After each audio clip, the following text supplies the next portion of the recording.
Hello and welcome back to TERA. Now in today's video I'm going to be giving you some quick tips on how to level from 60 to 65. Most of this stuff will be fairly common knowledge, but it's mainly for new players who have just started on the PlayStation 4 or Xbox versions.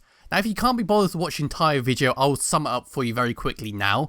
What you're basically going to do is do the main quests, do your Vanguard quests, and stay constantly queued for a dungeon all the way up to 65.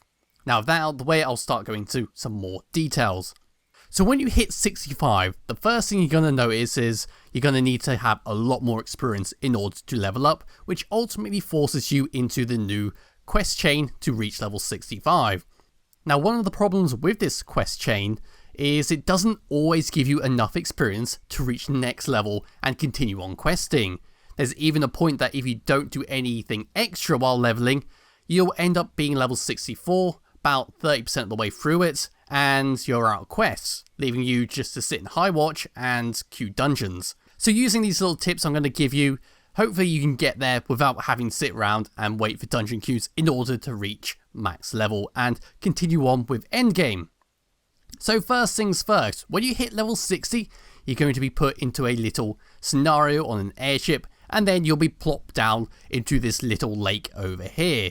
Now through that scenario and through the little quests just around here, you'll get some nice level 60 gear, and these mobs over here, if you kill them, they'll give you enough relic pieces to finish off your avatar weapon. And now this is very important because you want to make sure you have your new avatar weapon, and you want to make sure you upgrade it. So this is important for two reasons.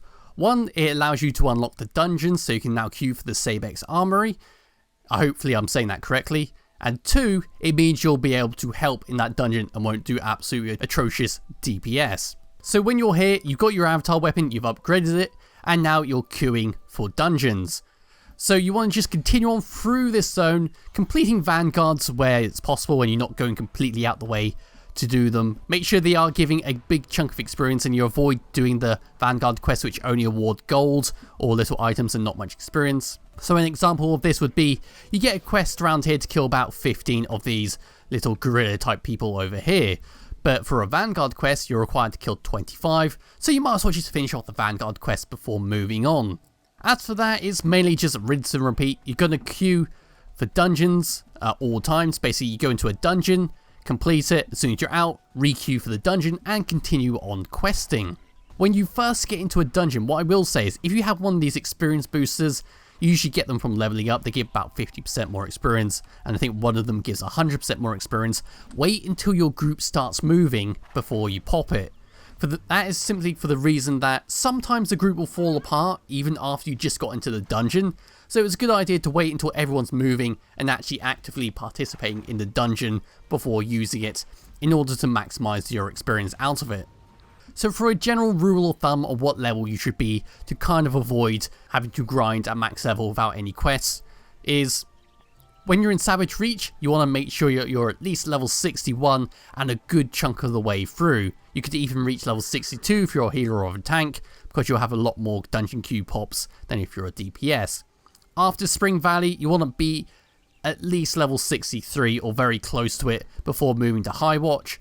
And then after Highwatch and part of the way through X Prima, you want to make sure you're at least level 64 and a good chunk of the way through that. And after you complete the Arx Umbra, you will be level 65, hopefully. Entirely depends on how quickly you can get through the quest, how quickly you do the Vanguard quests, because you're mainly just basically filling in the gaps between dungeons. Now you could always queue for PvP activities, but I don't particularly like doing that because I'm not a fan of PvP, but you can do if you want.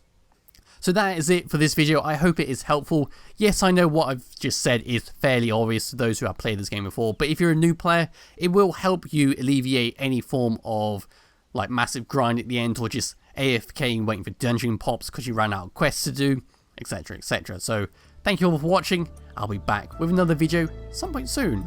Bye bye.